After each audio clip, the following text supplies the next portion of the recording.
The phone rang at exactly 3:17 in the morning. Nothing good ever came from calls at that hour, and Diane knew it before she even reached for her bedside lamp. Her hand trembled as she picked up the phone, a mother's intuition already sending alarm bells through her body. "Hello?" Her voice cracked through the silence of her bedroom. The voice on the other end belonged to Chief Wilson from the fire department. "Mrs. Reeves, I'm so sorry to call at this hour. There's been an accident." The world seemed to slow down as the chief explained that her son Thomas, a firefighter of 7 years, had been involved in a building collapse while rescuing a young girl from an apartment fire. The structure had given way without warning. They'd recovered his body an hour ago. Diane couldn't feel her legs as she sank to the floor, the phone still pressed against her ear. Thomas couldn't be gone. Not her boy. Not her only child. "Mrs. Reeves, are you still there? Do you need someone to come over?" "No," she whispered. I need to see him." "I understand. We can arrange that tomorrow morning. For now, is there someone you can call to be with you?" Diane glanced at the empty side of her bed. Her husband had passed away 3 years earlier. Thomas had been her rock, through it all. "I'll call my sister," she said, though she had no intention of doing so. Not yet. She needed to absorb this nightmare alone first. After hanging up, Diane sat in the dark, motionless, for nearly an hour. The grandfather clock in. The hallway chimed 4 times before she finally stood up and walked to Thomas's old bedroom. She'd kept it exactly as it was when he moved out to his own place 5 years ago. Trophies from high school basketball lined the shelves. Photos of him with his friends at fishing trips and camping weekends covered one wall. His faded blue quilt still lay perfectly made on the bed. She sat on the edge of his bed and picked up the framed photo from his nightstand. Thomas at his fire academy graduation, beaming with pride in his uniform. He'd wanted to be a firefighter since he was 8 years old after firefighters had saved their neighbor's dog from a house fire. "My brave boy," she whispered to the photo. "What am I supposed to do without you?" The next 3 days passed in a blur. Diane moved through the necessary arrangements like a ghost. The funeral home, the cemetery plot, the flowers, the pastor. Friends and neighbors brought casseroles and sympathy cards. Her sister flew in from out of state and took over the phone calls and visitor greetings when Diane couldn't face another. "I'm so sorry for your loss." The small town of Pine Creek was in mourning. Thomas had been well known and well loved. The newspaper ran a front-page story about how he'd saved a 6-year-old girl before the building collapsed.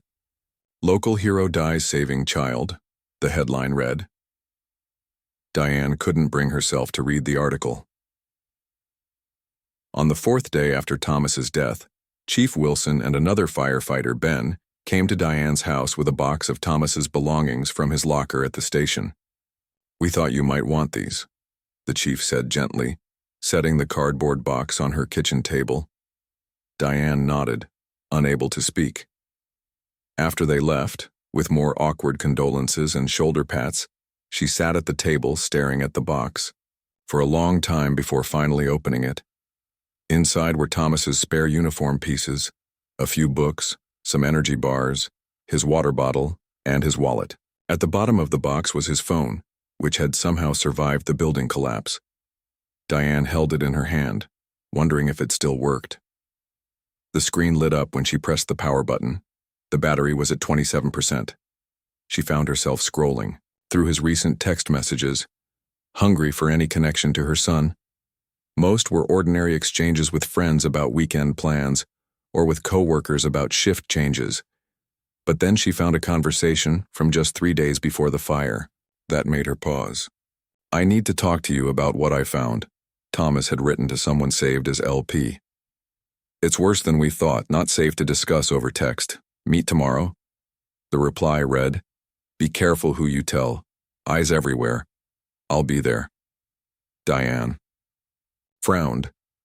What had Thomas found? And who was LP? She didn't know anyone in Thomas's life with those initials. She continued looking through his phone and found several photos taken inside what looked like an office. They showed documents spread on a desk, but the images were too blurry to make out what they contained. The last photo, however, was clear, a page with the Pine Creek town seal at the top and what appeared to be financial figures. A knock at the door startled her. She quickly put the phone in her pocket and went to answer. It was Officer Holt from the local police department, a man she'd known for years. He'd gone to high school with Thomas. "Just checking in on you, Mrs. Reeves," he said with a sympathetic smile. "How are you holding up?" "As well as can be expected," she replied automatically. He nodded. "The whole department is heartbroken. Thomas was one of the good ones." After a pause, he added, "I was wondering if the fire department brought over his personal effects yet?" Something in his tone made Diane hesitate. "Just some items from his locker." "Ah, did they happen to give you his phone?" The department was hoping to get access to his photos. Apparently, he took some pictures at the station barbecue last month that they'd like for the memorial. Diane felt a chill that had nothing to do with the autumn air coming through the open door. "No," she lied. "No phone. Maybe it was destroyed. In the fire." Officer Holt's eyes narrowed slightly. "Right. Probably. Well, if it does turn up, would you let me know? For the memorial photos." "Of course," Diane said. After he left, she sat down with her hands shaking. Why was a police officer asking about Thomas's phone? And why had he seemed so interested in it? Later that night, as she was getting ready for bed, exhaustion finally catching up with her, Diane received a text message from an unknown number. Was Thomas's phone in his locker? Important. Don't tell police if you have it. Diane stared at the message, her heart pounding. She didn't respond. 10 minutes later, another text came through. "This is Laura Parker. Thomas was helping me investigate missing town funds. I think his accident wasn't an accident." Diane nearly dropped the phone. Laura Parker, LP. She was a reporter for the local newspaper. Diane had met her a few times at community events. Before she could decide whether to respond, a final message appeared. "If you have his phone, keep it safe. Don't tell anyone. I'll find a way to contact you that's secure. Thomas found evidence of serious corruption. Be careful who you trust." Diane sat on the edge of her bed, Thomas's phone in one hand and her own in the other, as the full weight of these messages sank in. Could it be possible? Could her son's death have been no accident? She thought back to the official report, a tragic building collapse during a rescue operation. But Thomas had always said older buildings in town were regularly inspected after a renovation ordinance passed last year. He'd mentioned it when she'd worried about the old structures. "Much safer now, Mom," he'd assured her. The viewing was scheduled for tomorrow, the funeral for the day after. Everyone in town would be there, including the mayor and town officials, people Thomas might have been investigating. Diane stood up and walked to her closet. Behind her winter coats was a small safe where she kept important documents and the few pieces of jewelry she owned. She placed Thomas's phone inside and locked it. If what Laura Parker suggested was true, if someone had something to do with Thomas's death, then Diane needed answers. As she climbed into bed, sleep far from her mind, she made a decision. She wouldn't just be a grieving mother at her son's funeral. She would be looking for the truth. And perhaps the first place to start would be with what exactly was inside that coffin. Diane barely slept that night. Every time she closed her eyes, she saw Thomas's face, heard his laugh, and then imagined the horror of a building collapsing around him. By morning, her eyes were red-rimmed, but a strange calm had settled over her.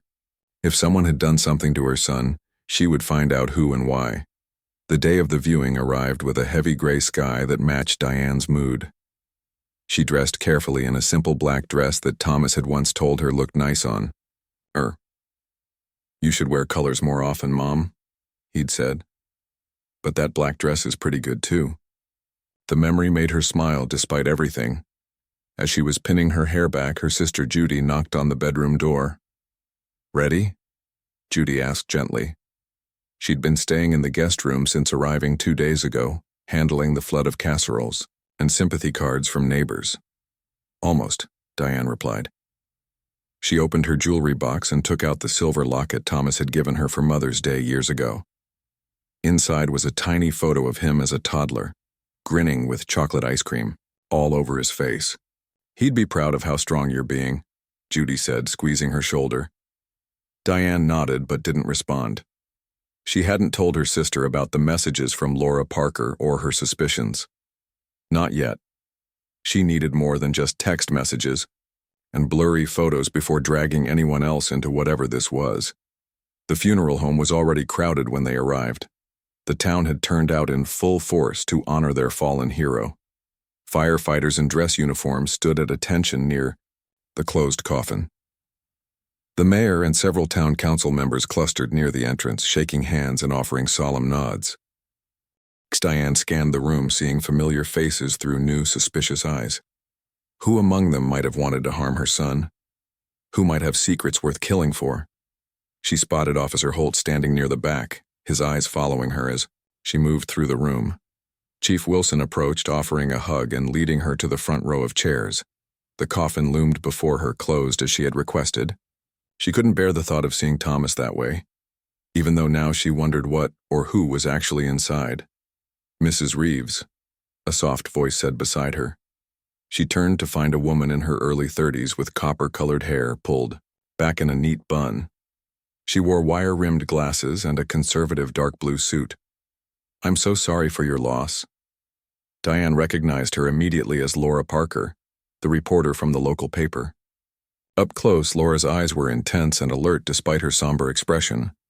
"Thank you for coming," Diane said carefully, aware of the many ears around them. "Thomas was always so helpful whenever I needed a comment for a story about the fire department," Laura said, her voice carrying naturally for anyone nearby to hear.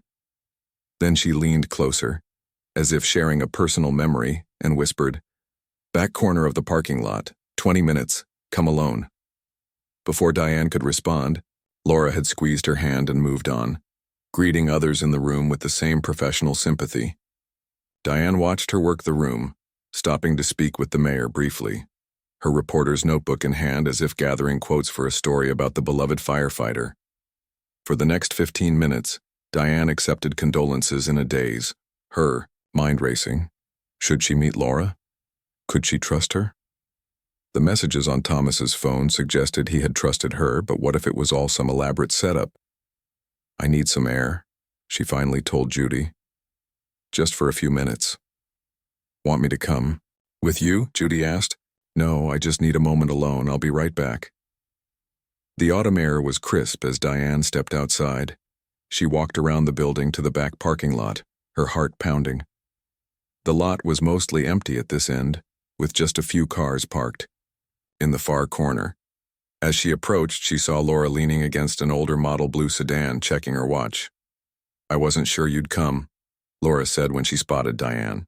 "I'm not sure I should have," Diane replied. "How do I know I can trust you?" Laura opened her car door and pulled out a manila folder. "Because I've been investigating missing funds from the town's redevelopment budget for 6 months, and Thomas was helping me. He found documents showing that nearly $2 million meant for building safety inspections and repairs was diverted to private accounts." She handed Diane the folder. 3 people have access to those accounts: Mayor Hanning, Town Manager Reynolds, and Building Commissioner Kent. Diane opened the folder with trembling hands.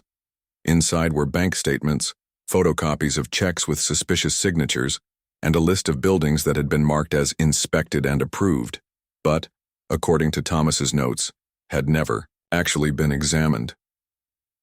The old apartment building on Elm Street was on that list, Laura said quietly. The one that collapsed on Thomas. Diane felt her knees weaken. "Are you saying they let that building pass inspection when it wasn't safe? That Thomas died because of their corruption?" "I think it's worse than that," Laura said, glancing around the parking lot nervously. "I think Thomas discovered who was responsible, and they found out he knew. The fire that night was reported at 11:42 p.m. Thomas wasn't even supposed to be on duty. He'd swapped shifts with another firefighter at the last minute." "You think it was deliberate?" Diane whispered, the full horror of what Laura was suggesting sinking in.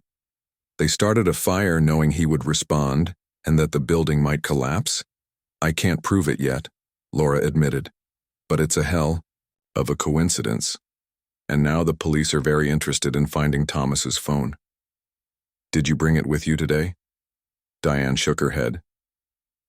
It's somewhere safe. But there are some photos on it, of documents with the town seal. Laura nodded. Those would be the inspection records he copied from Kent's office when he was there installing new smoke detectors. Thomas told me he was going to get more evidence the night before the fire. He said he had found something big. Why didn't he go to the state police or the FBI? Diane asked. He was planning to, Laura said. But he wanted ironclad proof first. And she hesitated. He was worried about you. Me? He said they might try to get to him through you if they suspected. He was gathering evidence. Diane closed her eyes briefly, imagining her son carrying this burden alone to protect her. When she opened them again, her resolve had hardened. So what do we do now? We need to get Thomas's phone to someone we can trust outside of Pine Creek. I have a contact at the state attorney general's office, but I've been careful about communicating with her. I think my phones and email are being monitored.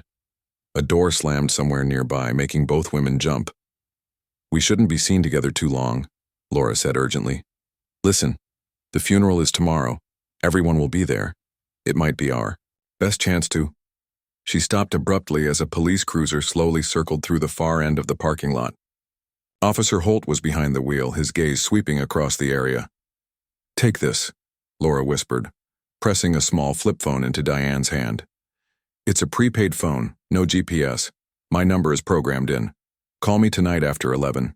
We need to make a plan for tomorrow. Diane slipped the phone into her pocket as Laura walked quickly to her car, got in, and drove away with a casual wave that would look like a simple goodbye to anyone watching. As Diane walked back toward the funeral, home entrance Officer Holt pulled his cruiser alongside her. Everything okay, Mrs. Reeves? He asked through the open window. Just needed some fresh air, she replied. Was that Laura Parker from the newspaper I saw you talking to? Diane forced a sad smile. Yes, she was asking for some personal stories about Thomas for her article. She seems nice. Officer Holt's expression didn't change, but something in his eyes hardened. Be careful around her. She's been stirring up trouble in town with her so-called investigations. Not the kind of person you need around right now. I appreciate your concern, Diane said. I should get back inside. As she walked away, she could feel his eyes on her back. Inside the funeral home, she found Judy looking for her. Where were you? Her sister asked. The pastor wants to go over tomorrow's service with you. Sorry, just needed a moment, Diane said. Over Judy's shoulder, she noticed Mayor Hanning watching her, his expression unreadable. Beside him stood Commissioner Kent, a heavy-set man with a perpetual frown whom Diane had met only a few times before. As she followed Judy to where the pastor waited, Diane felt a strange sense of being in enemy territory. People she had known for years, people who had watched Thomas grow up, now seemed like strangers. Any one of them could be involved in her son's death. That night, after Judy had gone to bed, Diane slipped outside to the back porch with the prepaid phone. She called the only number programmed into it. It's me, she said when Laura answered. Good, Laura replied. I've been thinking about tomorrow. I have a plan, but it's risky. How far are you willing to go to find the truth about what happened to Thomas? Diane thought about the coffin that would be front and center at tomorrow's service. The coffin supposedly containing her son's body. The coffin she now believed might hold secrets instead. I'd do anything, she said firmly. Tell me the plan. The morning of Thomas's funeral dawned bright and clear, a beautiful autumn day that felt like a cruel joke to Diane. How could the world look so perfect when her life had shattered? She stood at her bedroom window, watching golden leaves drift from the maple tree in her front yard, the same tree Thomas had fallen from when he was 10, breaking his arm but laughing through his tears when she rushed him to the hospital. You'd think I jumped off the roof, he'd said, trying to make her feel better even as he was the one in pain. That was Thomas. Always putting others first, always the protector. And now she would protect him, or at least his memory and the truth. Laura's plan was dangerous and dramatic, but Diane had spent the night convinced it was their best option. If they were right, if someone in a position of power had arranged Thomas's death, then conventional methods wouldn't work. They needed to force the truth into the open, in front of the entire town. Diane opened her closet and pulled out the small wooden box from the top shelf. Inside was the silver key Thomas had given her years ago. "Just in case," he'd said with a wink. "If anything ever happens to me, this key opens anything with my name on it." She'd laughed then, telling him to stop being dramatic. Now she slipped the key into her dress pocket, her hands steady despite the weight of what she was about to do. "Diane," Judy called from downstairs. "The car will be here in 20 minutes. "Coming," she replied, taking a deep breath. She hadn't told her sister anything. Judy wouldn't understand, might try to stop her. This was something Diane had to do alone. Before heading downstairs, she retrieved Thomas's phone from her safe and Laura's prepaid phone from under her mattress. Both went into her handbag along with the folder Laura had given her. Whatever happened today, she wanted the evidence close. The church was overflowing by the time they arrived. Firefighters from 3 counties stood in formation outside, their dress uniforms crisp and solemn. Inside, the front pews were reserved for family and officials. Diane spotted Mayor Hanning, in the second row, Commissioner Kent beside him, both men wearing appropriately grim expressions. Chief Wilson nodded to her from where he stood with the fire department honor guard near the coffin at the front of the church. The closed coffin was draped with an American flag. A large photo of Thomas in his firefighter uniform stood on an easel nearby, his smile frozen in time. Diane let Judy guide her to the front pew, keeping her eyes down to avoid meeting anyone's gaze. She felt like her intentions must be written all over her face. As they sat down, Diane scanned the crowd behind her. Laura was seated halfway back, wearing a dark dress instead of her usual professional attire. Their eyes met briefly, and Laura gave an almost imperceptible nod. Diane also noticed Officer Holt standing at the back of the church, his eyes constantly moving, watching. 2 other officers flanked the main doors. Were they really there to honor Thomas or to keep control of whatever happened today? The service began with a hymn. Diane let the music wash over her without really hearing it. She was running through the plan in her mind, looking for flaws, preparing herself for what was to come. The pastor spoke about sacrifice and heroism. The fire chief shared stories about Thomas's bravery and dedication. A childhood friend talked about growing up with him, bringing both laughter and tears from the congregation with tales of their adventures. Then it was Diane's turn. She walked slowly to the podium, feeling every eye in the church on her. The folder of evidence and the phones felt heavy in her handbag, which she kept clutched tightly to her side. "My son Thomas," she began, her voice surprisingly steady, was the kind of person who couldn't look away when he saw something wrong. From the time he was little, if he saw someone being bullied or an animal in trouble or anyone needing help, he had to act. She looked directly at Mayor Hanning as she spoke. He believed in justice, in doing what's right, no matter the cost. The mayor shifted uncomfortably in his seat. "Thomas loved this town," Diane continued. "He believed in protecting it and everyone in it. That's why he became a firefighter. But I've recently learned that his desire to protect Pine Creek went beyond fighting fires."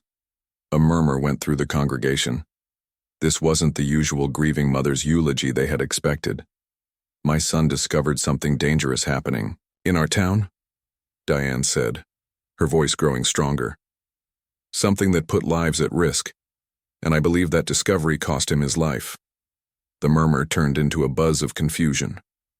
Chief Wilson stepped forward with a concerned look, but Diane raised her hand to stop him. "Before I say goodbye to my son," she said, turning to face the coffin, "I need to know one thing for certain. I need to know if it's really him in there." Gasps echoed through the church as Diane stepped down from the podium and walked to the coffin. The room fell into stunned silence. "Mrs. Reeves," the funeral director said, hurrying forward, This isn't appropriate, please. Step back, Diane commanded, with an authority she didn't know she possessed. To her surprise, he did. She pulled the silver key from her pocket. My son gave me this key years ago. He said it would open anything with his name on it. Diane, Mayor Hanning called out, standing up. This is disrespectful. You're upset, we understand, but no. Diane cut him off. What's disrespectful is lying about building safety. What's disrespectful is stealing money meant to protect people. What's disrespectful is arranging for a hero to die because he discovered your crimes. The church erupted in shocked exclamations. Commissioner Kent jumped to his feet, his face red. That's outrageous, someone stop her. But no one moved. The entire congregation sat frozen, watching the scene unfold as if it were a play rather than real life. Diane turned to the coffin and inserted the key into the small lock on its side. It fit perfectly. With a deep breath, she turned the key and heard the lock click open. Don't do this, Chief Wilson pleaded, stepping forward. Diane, please, think about what you're doing. I've thought about nothing else for days, she replied. Then, with strength she didn't know she had, Diane pushed open the heavy lid of the coffin. The collective gasp from the congregation was like a sudden gust of wind. People stood up, craning their necks to see. Some cried out in shock. Others simply stared, uncomprehending. The coffin wasn't empty, but it didn't contain Thomas's body either. Inside, wrapped in a firefighter's blanket, was a store mannequin roughly the size and shape of an adult man. Pinned to the blanket was a typed note. Not your son. Diane stared at it, her mind racing. This wasn't what she'd expected. According to Laura's information, the coffin should have contained sandbags or weights to mimic a body's heft, not this bizarre mannequin with its cryptic note. What is the meaning of this? Mayor Hanning demanded, pushing his way to the front. Is this some kind of sick joke? Officer Holt had also rushed forward, his hand on his gun. Everyone stay calm, he ordered, though he looked anything but calm. Himself. Where is my son? Diane asked, her voice cutting through the growing chaos. She turned to Chief Wilson, whose face had gone pale. Where is Thomas's body? Before he could answer, the church doors burst open with a bang. A group of men and women in dark suits strode in, badges held high. FBI, the woman in front announced. Nobody move. The crowd froze again, faces showing confusion, fear, and in some cases, Diane noted with growing certainty, guilt. The lead agent approached Diane. Mrs. Reeves, she said quietly. I'm Special Agent Carver. We need to talk somewhere private. About my son? Diane asked, clutching her handbag with its evidence. Agent Carver nodded, then turned to address the stunned congregation. This service is over. Everyone will need to remain for questioning, starting with Mayor Hanning, Commissioner Kent, and Chief Wilson. As the FBI agents moved through the crowd, isolating the town officials, Diane saw Laura slip out a side door, unnoticed in the commotion. Their plan had worked, but not in the way either of them had expected. The truth was clearly even more complicated than they had imagined. Agent Carver led Diane to a small office at the back of the church. Once the door closed behind them, the agent's professional demeanor softened slightly. Mrs. Reeves, I know this is confusing and frightening, she said, but I need you to listen carefully. The situation is more complex than you realize.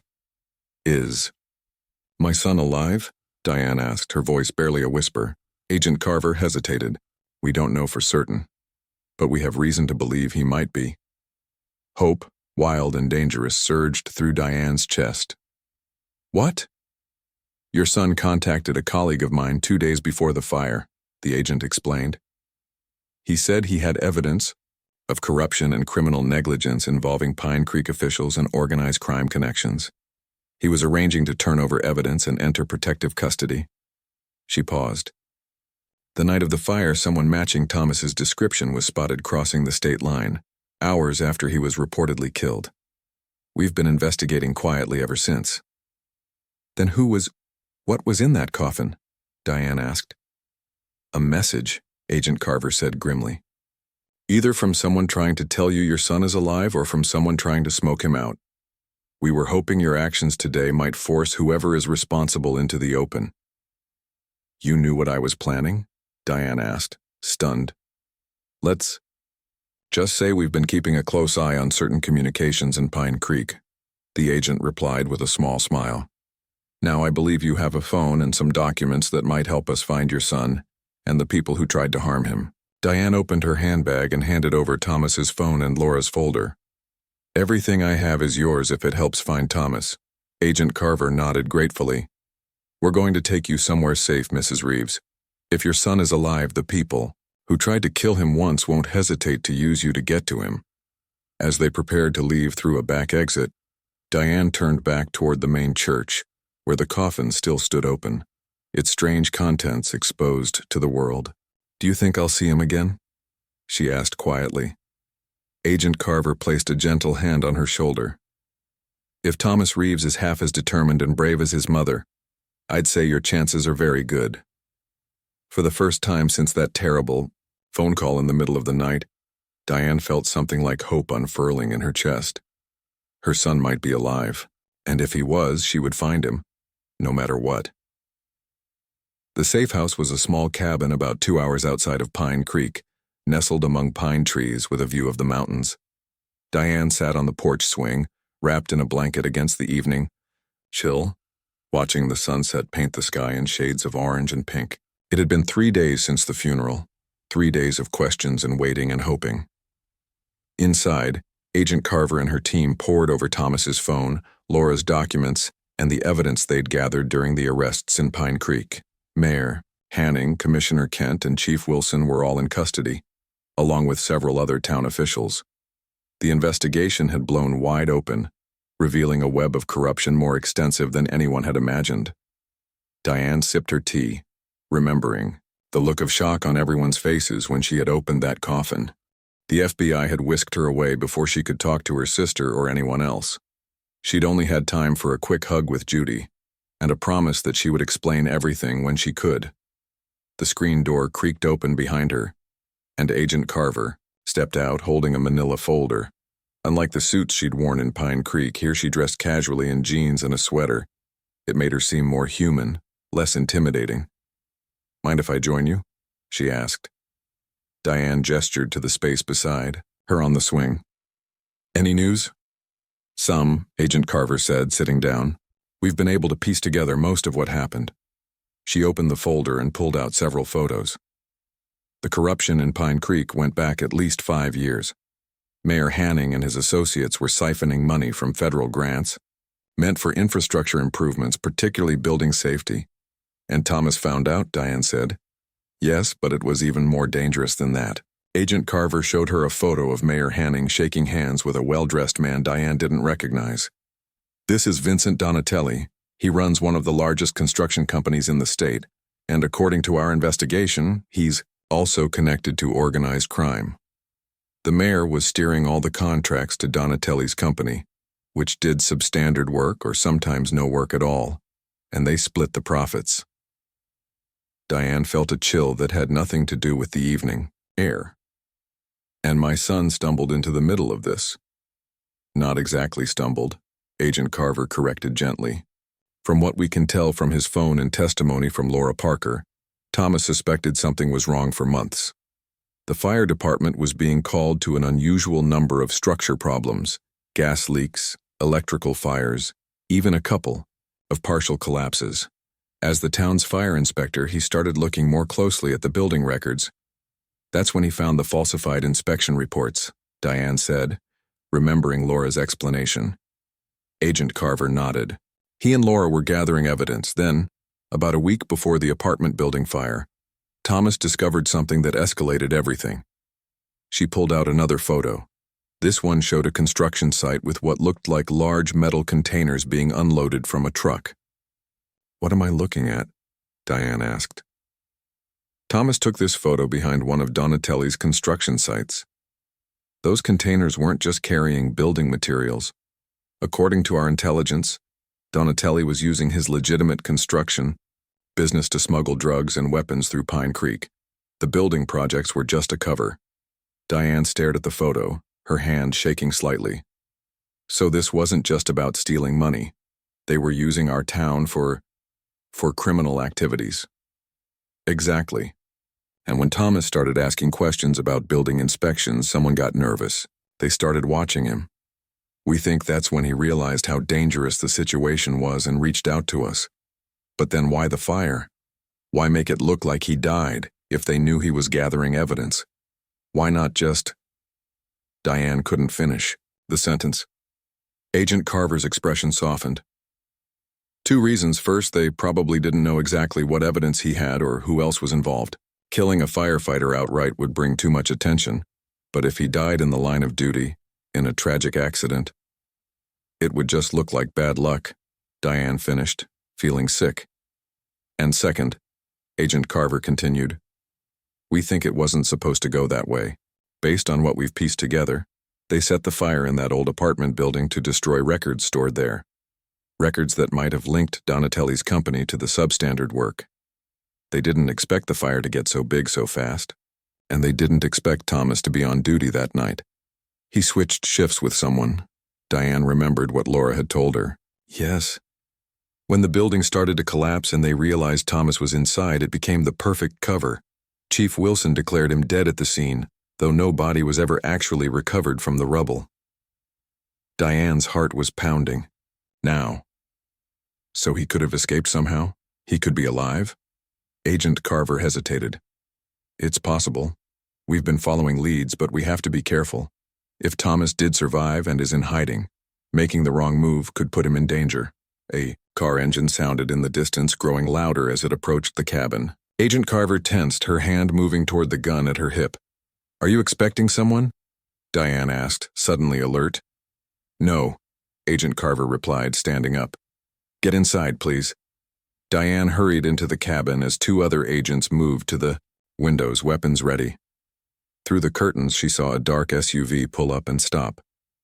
Agent Carver stood on the porch, her stance wary, but not overtly threatening. A man stepped out of the SUV, hands raised to show he was unarmed. He spoke to Agent Carver for several minutes, showing her something that made her posture relax. She nodded and gestured toward the cabin. The front door opened and Agent Carver stepped inside. Mrs. Reeves, there's someone here I think you should meet. The man who followed her in was tall and lean, with the confident bearing of someone used to authority.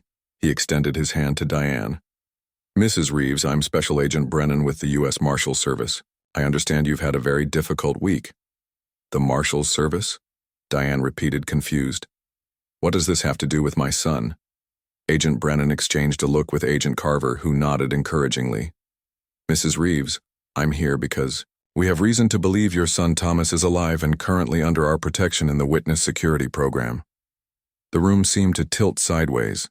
Diane gripped the back of a chair to steady herself. Witness protection? Thomas is in witness protection. We believe so, Agent Brennan said carefully.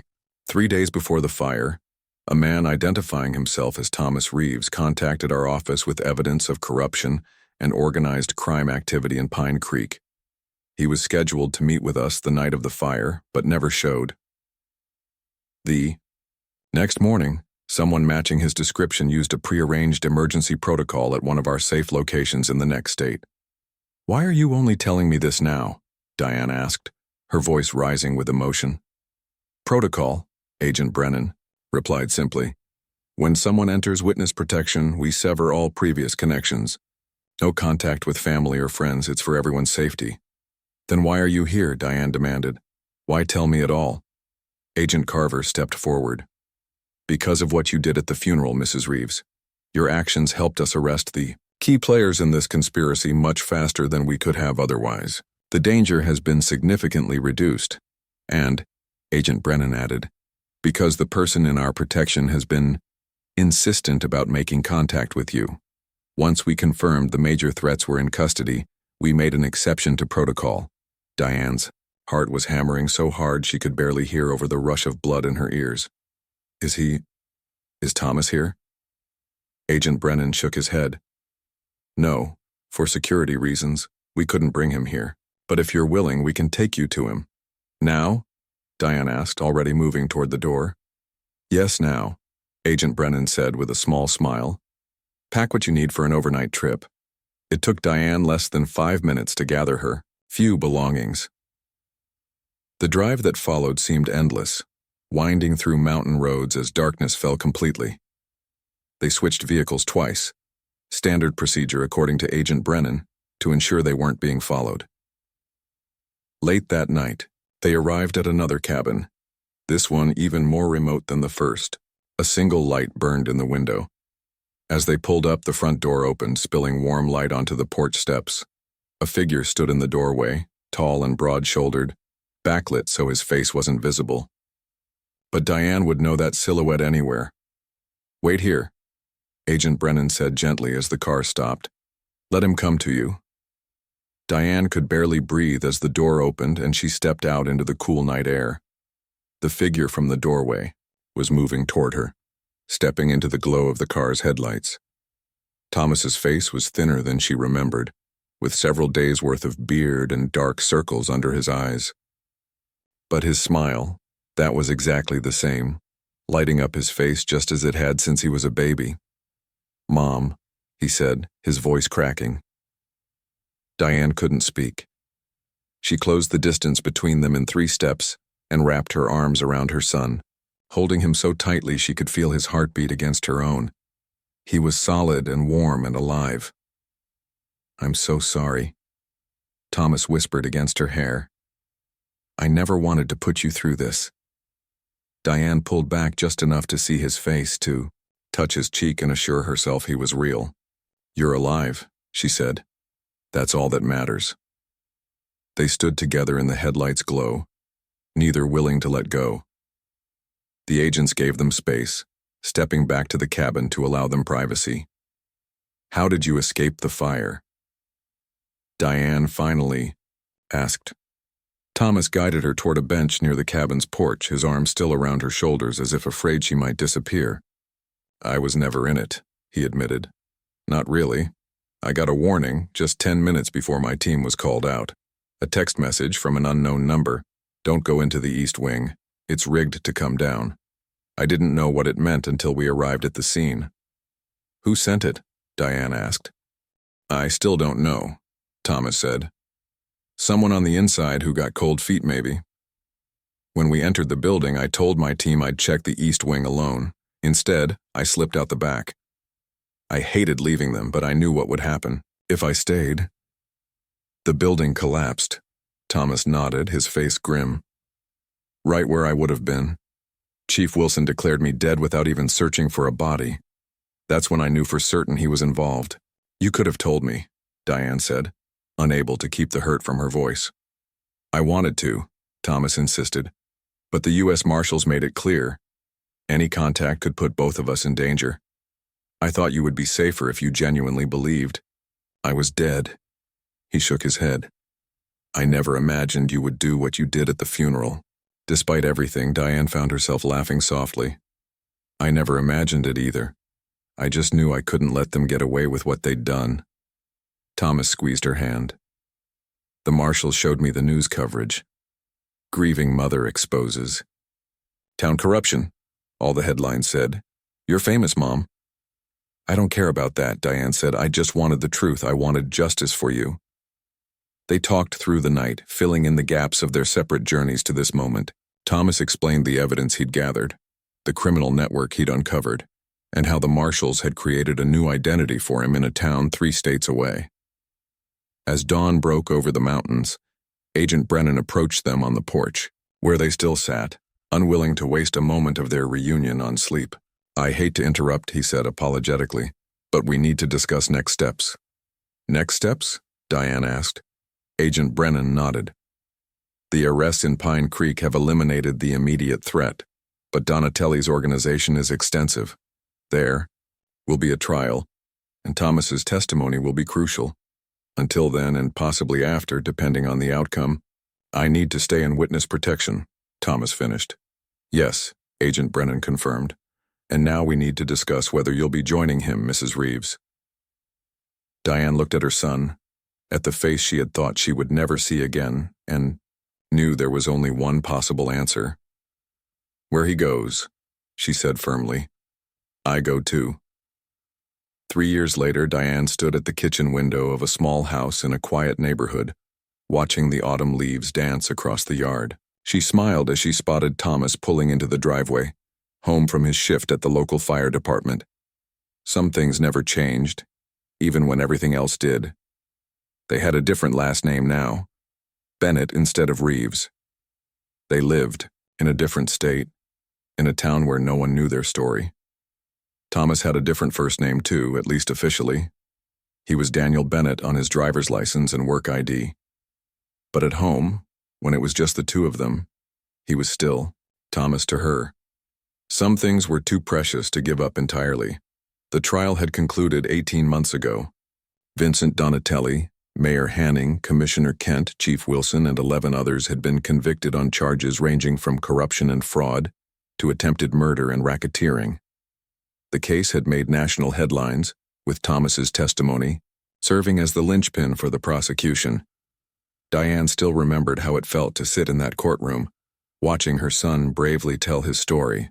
He had worn a bulletproof vest under his suit each day of the trial, a precaution the marshals had insisted upon. She had worn one too. The threat was real. Donatelli had connections, even from jail. But Thomas hadn't hesitated. If I don't. Speak up, he had told her the night before his testimony. They win. The door opened and Thomas stepped inside, hanging his jacket on the hook by the door. At 31, he looked stronger than ever, though the experiences of the past few years had left subtle marks. A wariness in his eyes sometimes, a habit of scanning rooms when he entered them. Hey, Mom, he said, giving her a quick hug.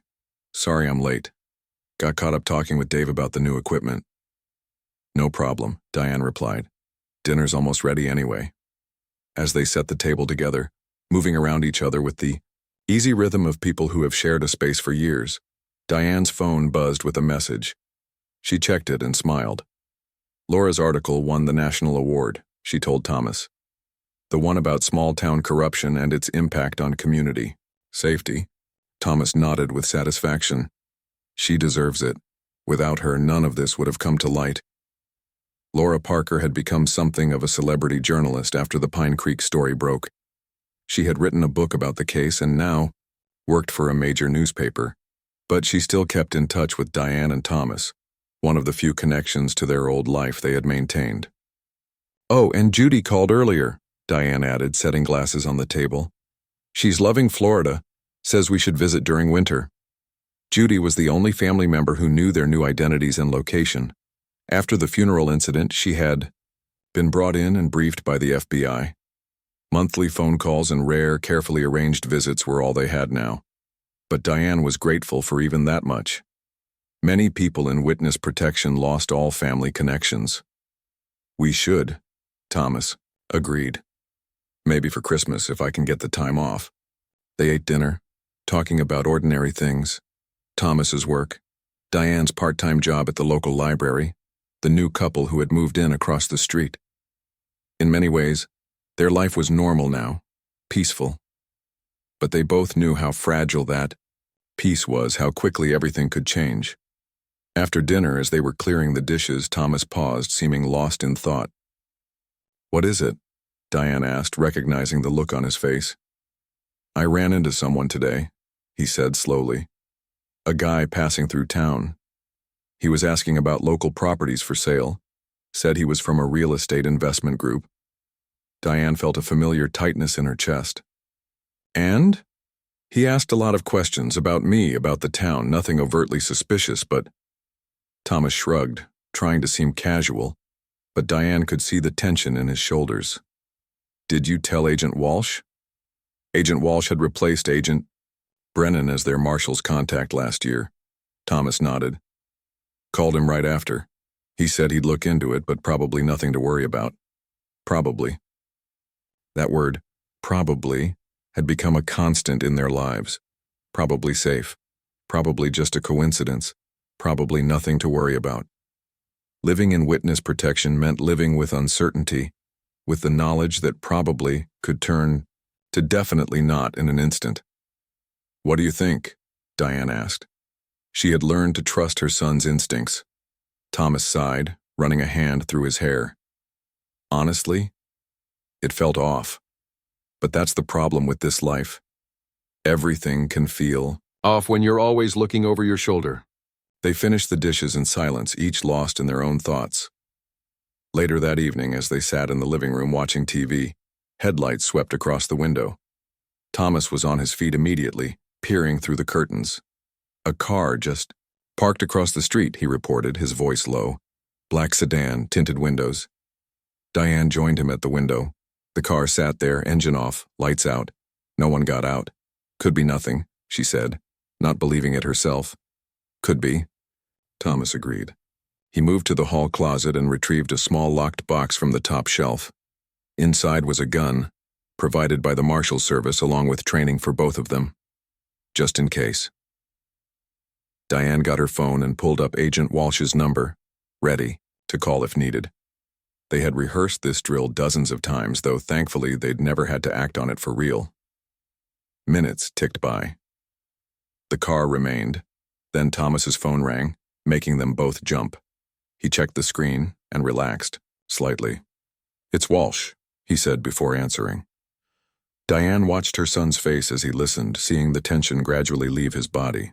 "Understood," he said finally. "Thanks for the heads up." He hung up and let out a long breath. "It's one of theirs. Routine patrol, but they forgot to notify us." Diane felt relief wash over her, followed immediately by frustration. "They forgot? Do they have any idea what it's like to see an unmarked car sitting outside your house when you're in this program?" Walsh apologized, Thomas said, putting the gun away. "Said there was a communication breakdown between shifts." Diane shook her head, sinking back onto the couch. "I'm not sure how much longer I can live like this, jumping at shadows." Thomas sat beside her, taking her hand. "I've been thinking about that." Walsh mentioned something interesting today. Donatelli's appeal was denied last month. His main lieutenant took a plea deal last week. The organization is essentially dismantled. "What are you saying?" Diane asked, though she already knew. "I'm saying maybe it's time to consider our options," Thomas replied carefully. "The Marshals offer an evaluation after 3 years. We could request one, see if they think the threat level has decreased enough to what? Go back to our real names, go home?" The idea seemed both wonderful and terrifying. "Maybe not home," Thomas said. "Pine Creek has too many bad memories now, but somewhere we choose. Somewhere we could just be ourselves." Diane squeezed his hand. "Do you really think that's possible?" "I don't know," Thomas admitted. "But I think it's worth asking about, for both our sakes." The next morning, Thomas called Agent Walsh and officially requested a threat assessment. What followed was a month of interviews, evaluations, and endless waiting. The Marshal Service took their safety seriously, which Diane appreciated, but the process tested her patience. Finally, on a crisp December day, Agent Walsh came to their house with the results. "Based on our assessment," he told them, seated at their kitchen table, "the threat level has been downgraded from high to moderate. Donatelli is serving multiple life sentences. His organization has been largely dismantled. Most of those who would recognize you are also incarcerated." "What does that mean for us?" Thomas asked. "It means you have options," Agent Walsh replied. "You can remain in the program as you are now, or you can opt for a modified protection status, keep your new identities but with fewer restrictions on movement and communication, or..." He paused. "You can choose to leave the program entirely." "Leave," Diane repeated, hardly daring to believe it. Agent Walsh nodded. "With the understanding that there is still some risk, albeit reduced, and with the knowledge that if that risk ever escalates again, you can be brought back into the program immediately." Thomas looked at Diane, a question in his eyes. This was a decision they needed to make together. "Can we have some time to think about it?" Diane asked. "Of course," Agent Walsh said. "Take all the time you need." After he left, Diane and Thomas sat at the kitchen table, the possibility of freedom hanging in the air between them. "What do you think?" Thomas asked finally. Diane took a deep breath. I think I'd like to be Diane Reeves again. I'd like to visit your father's grave. I'd like to hug my sister without looking over my shoulder. Thomas nodded. I feel the same way. But I'm worried about you. If something happened because we left the program, life has no guarantees, Diane said, reaching for his hand. We've both learned that the hard way. But we can't let fear control us forever. Isn't that what you told me before the trial? That, if we let fear win, they win? A slow smile spread across Thomas's face. Using my own words against me, Mom? That's playing dirty. I learned from the best, she replied with a grin. 6 weeks later, they stood together at the Pine Creek Cemetery. It was their first time back in town since everything had happened. They had come with a marshal's escort, just to be safe, but Agent Walsh had waited in the car to give them privacy. The town looked both familiar and strange, like a place visited in a dream. They hadn't come to stay. They had already chosen a new town, a fresh start, but with their real names this time. This visit was about closure, about saying goodbye properly. They placed flowers on Richard Reeves's grave, Thomas's father, Diane's husband. Then they walked to another section of the cemetery, where a memorial stone had been placed for Thomas after his death. The stone was still there, though everyone in town now knew the truth. Rest in peace, Thomas Reeves. Thomas read from the stone, a strange expression on his face. Weird to see your own grave. Technically, it's a memorial, not a grave, Diane pointed out, since you're very much alive. Thanks to you, Thomas said, putting his arm around her shoulders. If you hadn't been brave enough to open that coffin that day. Diane leaned against her son, feeling the solid warmth of him. I was just a mother who couldn't accept losing her child. I had no idea what would happen next. You took a stand when everyone else wanted you to sit down and be quiet, Thomas said. You exposed the truth. You saved more lives than just mine. All those buildings that would have collapsed eventually if the corruption had continued. They stood in silence for a moment, watching the winter sun glint off the polished stone. Ready to go? Thomas asked eventually. Diane nodded. Ready. As they walked away from the memorial stone back toward their future, Diane felt lighter somehow. The past 3 years had been the hardest of her life, but they had survived. More than survived. They had fought back against corruption and won. They had found their way back to each other, and now finally they were going home. Not to the place they had left behind, but to a new home they would create together, one where they could use their real names, tell their real story, and live their real lives. Some might call what happened at the funeral that day a tragedy, but for Diane, it had been the beginning of finding the truth, and in the end, that truth had set them free.